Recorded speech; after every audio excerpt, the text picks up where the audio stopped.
Hello and welcome back to From the Depths. Today we are going to start our grand campaign. Yeah, that's right. And I've been doing a little testing here with some boat designs, and I made a few things. But really, I want to leave all the building and stuff that we do along the way of our grand campaign in the campaign during the campaign. So because I have no idea what kind of resource allocation we're going to start with, and I would think that taking care of our fortress would be a main priority when starting out, because I'm guessing we're going to have to improve its engine and just make it efficient, replace some blocks, maybe redesign it, work on the dockyard of it. So we're probably going to spend most of our attention rebuilding the base, so that's why I figure we can leave all the building of ships and planes and all that stuff to as we develop and as we grow in the campaign. But I do want to show you guys something I've built over here, which seems to be floating away. I built this little tugboat thing called, I named it Scrappy the Builder, because it's just a cheap little dinky ship. But this cheap little dinky ship can be used for building vehicles out on the seas, or even fortresses, like small little fortresses. So because that's the way the grand campaign works. Like you can't just hit escape and say load vehicle. You're gonna have to have one of these things over here, which is it's a blueprint spawner. So pretty much any design I've saved in the designer, we can spawn into the campaign with one of these things. And this weird thing right here is a repair tentacle, which pretty much it builds whatever we tell this thing to build. So here's an example. I'll show you guys this fortress I've been working on. Let's make the spawn rate, spawn distance like 10 so it doesn't crush us. And this max hold time, it just says how long that this thing holds it here for as it's building. But we can press Q anytime to release it, so that's not such a big deal. Alright, so let's load my little fortress here. I call it the little cutie. Basically, it's a tiny starter fortress that really requires no resources. See, and there we go. So we loaded it in. This repair tentacle is building it. And heck, if we wanted to make this faster, I guess we could help with the repairs as well. Oh my gosh, this boat's so light. So we get stand on here, and I think we could help build. Yeah, there we go. See, so we got our little repair tentacle working too. That thing's working, so we're building up this little fortress thing here I just threw together. What it is just one small, tiny little engine surrounded by some blocks, and it just has one resource miner on it. But yeah, so let's see, it should be done pretty soon. Yeah, there we go. Look at that, the little cutie fortress. I like it. The engine's running. Sweet deal. But yeah, pretty cool, right? And this thing's pretty darn cheap. I mean, it's just a floating raft basically with the tiniest engine you could ever build. And yeah, and just a little fuel tank. I like it. It serves its purpose. It's not going to be doing any combat, that's for sure. I mean, probably I would just jump out and just grenade ships to death. Oh, here we go. Looks like we're done. Let me switch back to the... Oh, no wonder I sank. Okay. Okay, let me get back here. So now that it's built, we can just tell this thing to release it. And once we say release it, by pressing Q, if I can get close to it here. Come on, come on. There we go. Released. So now this thing is set free, and boom. It is ready for some mining. So basically, if we were in that ring, we would go to this little piece right here and say, we would turn it on, and what it is, it's a miner. So it's like a little resource miner, and it would just send a laser down there, and it would start drilling and bringing us resources. And here's the little engine for this tiny thing. But yeah, this is just a starter model that I built. Probably won't be using it. Maybe we will, just for fun, just to test it out, see in the campaign. But yeah, so we have that cheap thing, this cheap little thing to start out with. And once we get our fortress, like I said, completely figured out and fortified and armed with some good weaponry, then we can start working on smaller ships and planes and helicopters and spaceships and whatever the heck we want. So I want to show you guys, let's do a little test now. I have this little thing here lined up. Not really this ship, but these targets right here. I want to test the strength of blocks. Now I know... Now, there's actually some surprising results. I did test this out before. I'm going to show you guys now. It seems like these wooden beams, or anything that's in beam form, is super efficient. And it takes up 4 blocks, but pretty much, let's see, let's go to the building designer. So anything that is a beam, let's say metal block, for example. So metal blocks They have a health of 200, weight of 0.4. If you go to the beam, you have way more health per like the same size, and the weight's the same because you have like 1200 health versus what would this be, like 800 health for the same weights. It's awesome. So, but we could do a little test here, just a little test, and see the strength of these blocks, just so we get an idea for what these blocks are worth. So let's go with the cheap little wooden squares. Yeah, just as expected. Yeah, they're not very they're not very strong. Now the wooden beams. Yeah, see, they're a little stronger. There we go. All right. So they're a little bit stronger for the same price, but they're stronger. All right, so now metal cubes. Yeah, they're pretty decent. But yeah, they crumble pretty fast. Yeah, they crumbled almost as fast as the wooden beams. All right, now for the metal beams. Let's see here. Yeah, they're definitely way stronger. Wow, that's amazing. The shots are just like reflecting off of them. There we go. Yeah, those metal beams are like amazing. Let's get a little closer. Let's get just a little bit closer here. So metal beams so far are by far better. And now we have this light alloy. Oh, that's great. Boom. Okay. So those are, yeah, okay. And then we got the alloy beams. Yeah, see? Beams are awesome. So pretty much, yeah.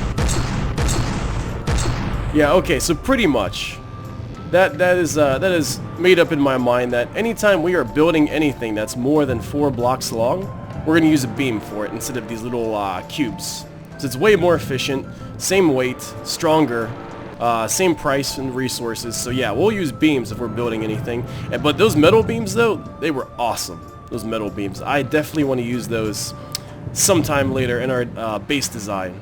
But yeah, so that's it for here. I'm going to catch you guys on the Grand Campaign. Okay, so here we are. New game, new campaign. In the single-player campaign, you play as a lone war machine engineer against the 8 factions of the planet. Oh, I like it. The factions are hostile to you, and you will need to have your wits about you to keep a foothold in this campaign. Strategic map, accessible with M, allow you to show attack fleets, and allow you to spread your forces across the globe. That's so epic. Modify the enemy growth rate for more manageable or challenging experience. Okay. I like it when it's like games are like really tough. So let's just crank this. This may be a really bad idea. Let's just crank it up to like 1.5. So it starts at 1.5. Yeah, I like a challenge. I like to be against the odds, or the odds against me. So let's do that. Famous last words. Alright. So I'm guessing they're gonna spawn at a... Okay, here we go. Alright, so this is the base. Let's take a look. Let's take a look at this thing. Okay. Alright, so we got a piece of crap gun up there. Alright. Crap. Oh, hugely inefficient engine. I have no idea why there's so many superchargers on it. Superchargers are just like totally not worth the resources. They're so expensive. They give you power, but they're so expensive. I'd rather just build bigger engines. Some drillers, some oil drillers, so some resource drillers, oil drillers, fuel tanks, fuel pump, a whole ton of metal over here guarding some ammo barrels. Big deal. Anything over here? Oh, it's just like a little corridor. Sneaky, sneaky. Okay. There's nothing over here. That's just kind of like a shoddy platform for a gun. I'm totally gonna get rid of this gun. That might be like the second thing I do. Alright. And then a flooding dock. How nice. Oh, there's signs here. Let's go back to oh yeah, oil drills for gathering oil. Oh, that's sweet. We're gonna have to take these signs down eventually. Fuel processors and storage. Okay. Resource collection, natural metal, scrap crystal. That's right, these things mine crystal too, which is sweet. Use that for AI. Oh, windows, huh? That's terrible. Oh, look, there's like windows right here. Hey, what's up? You're gonna shoot my engine. Thank you. Yeah, no, we're gonna have to change. We're gonna have to rearrange this whole thing here. Let's see. So fuel, ammo storage protected. Yeah, okay. All right. So this looks pretty cool. Now let's check out the dockyard here. Dockyard. All right. So this, I think, yeah, this is the vehicle spawner, and these are the repair tentacles that like build stuff to whatever this thing you spawn in this thing. So like if I were to click on this, yeah, I could build like Scrappy the Builder or like the little cutie or whatever. So that's good. I think I'm going to get rid of that starter ship, whatever the heck it is. I'm not interested. So this is the vehicle scrapper and respawner. So this is slightly different than that, even though it looks very similar. This one right here lets you destroy things that you don't want anymore. So I'm going to say destroy this ship that they gave us and destroy it completely. So we get all those resources back, which is very handy. And here's a docking station. So basically, like if I didn't destroy that, I could have said, I would select the unit there and say, bring here. And it would just dock it like right there automatically, and then it would, I guess these arms could repair whatever was there. Actually, this is a pretty inefficient use of these arms because I don't know what I'm gonna have here to like repair. Like I'll just repair it myself. So okay, all right, so that's cool. So that's pretty good. That's pretty good. So let's go ahead and make this engine more efficient. I believe that's one of the first things you have to do. So yeah, this thing looks terrible, absolutely terrible. Let me take a step back here. Get the builder mode here. Okay, so let's just get rid of like these wooden, well, yeah, let's get rid of these wooden beams just for now. Well, let's check the map too, by the way. So we are in this quadrant here that's green. This is the world, by the way. So the world's divided up into 9 places. So we are in this place right now. Let's take a look.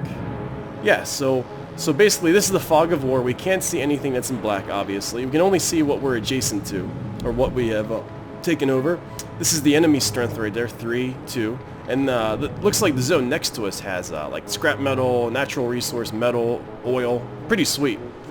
And the zone that we're currently in right now, if you look to the right, so we have some metal resource that's depleting, oil resource, scrap. So all this stuff, there seems to be a good supply, but it's depleting. So it seems. So I guess we can't live here forever, but luckily you can move fortresses. If you want, you can move them. You can put like a control wheel on them, and you can fly them around. And you can make them go to different zones. So that's what I'm guessing we'll have to do. We'll probably have to fly this thing out of here one day, but not right now because we got a little bit of a power crisis. I'm noticing right at the bottom corner. So let's go ahead and take care of this power crisis. Get rid of some of these resources. And everything I'm deleting here, by the way, is we're getting back. We're getting this stuff back in terms of tasty resources to our resource pool. Yeah, so we got a whole bunch of natural. Maybe I should have left those things. That's all right. We'll figure it out. Okay.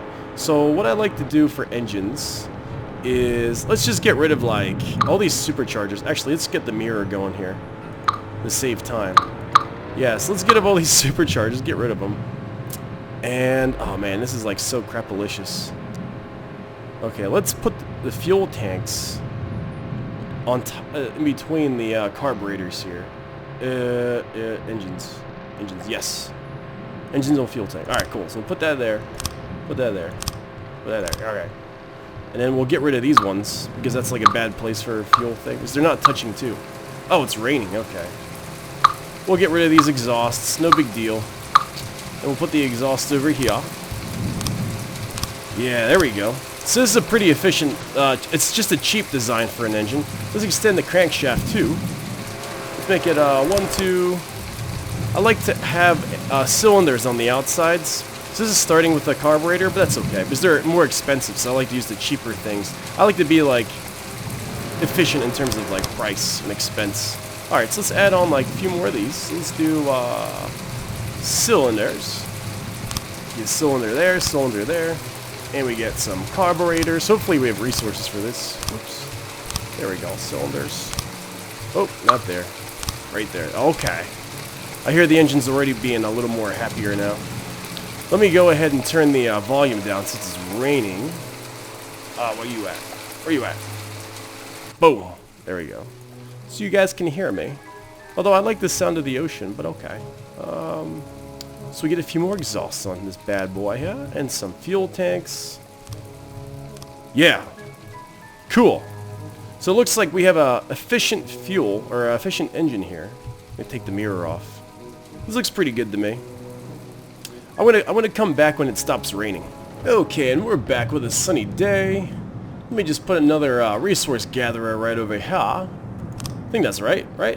There we go. Yeah, engine's working a little harder now, but that's good. So we get a little more resources coming out of this place. The engine can handle it. Very good. Now we gotta work on this gun situation, I feel. Or actually, you know what? Let's I just fell through the roof here. It's so shabby. Alright, so let's check out the map. Let's see what the heck's going on in the world before we decide what to do next. So there's no one coming within close to us. So there's these guys coming towards us. Seem to be almost here. There's like these guys here. But see, it's cool. If you hover over it, it tells you what they're doing. So these guys are reinforcing island 04. So 04. Okay, so they're going here, reinforcing that. And these guys are they're reinforcing a defenseless island 10.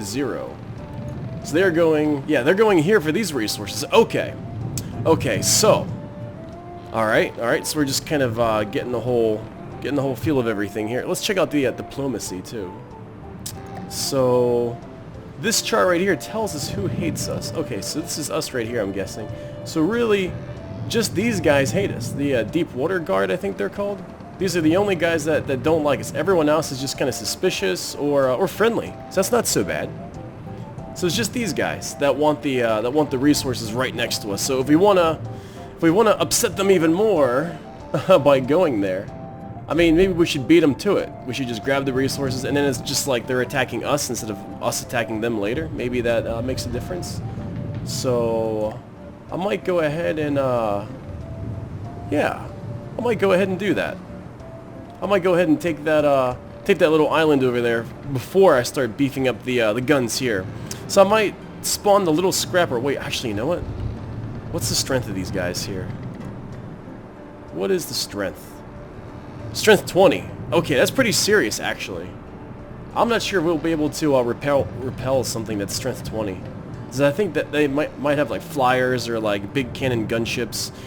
So I guess for now, maybe we'll let them have it. We could always take it later. I think we should just continue fortifying this place, because I'm guessing once they take that spot, they're gonna come for us. So yes, we should carry on with building this gun up. Let me go ahead and clear some of this crap out and clear this gun off so we have a nice stable platform that's not falling apart, and I'll get back to you guys real soon. Okay, so before we get around to building a gun, I want to do a quick little tutorial just so you guys know what's going on with gun dynamics and how ammo supply works and how shooting speed and accuracy and all that stuff works. Just want to do a quick little tutorial just so you guys can follow along with what's going on. So let's go to build, and let's go ahead and build a well, for what we're going to be doing, I want a, what do you call it, a turret base, so we can cover all sides of our base. Now, we want the 360 ASI only turret, which means it's only going to be a horizontal turret thing. It's not going to be able to aim up or down, but we will get a motorized barrel to help us move up and down, or an elevation barrel to help us move up and down, while the turret does the side to side. That's going to make more sense right here. So we'll build the turret, and then we will go ahead and add a firing piece. So boom. And then if you go over the firing piece here, actually let's add on some regular barrels just so we see what happens. Okay, so regular barrels, they don't modify up-down angling or left-right angling. So if you hover over the firing piece, it says azimuth 9, elevation 9. So that means, like, if you were to not have this base, this rotating base, and this was just mounted on something stable, you can only move the barrel in each direction 9 degrees. So you can only move it like this or up and down. Very, very small amount. Now, what a motorized barrel does, if you were to put a motorized barrel, motor driven, this actually maintains. See, so now it's azimuth 45, elevation 45. So now you can move 45 degrees this way, even if this firing piece were to be glued in place. You could still move like right about here, and up and down 45 degrees. That's the benefit of the motorized barrel for a piece. Now, the reason why I'm using an azimuth only rotating turret base is just so this thing doesn't get stuck rotating all around. But sometimes long guns, they will get stuck if you have like a full 360, like up, down, left, right base. So that's why I'm just restricting it. So to better demonstrate this, I put this fixed right here just to make sense to you guys. So this is just a straight barrel, elevation 9, azimuth 9. See, so you can only aim like this before it resets the center. It's very, there's nothing you can really do with it.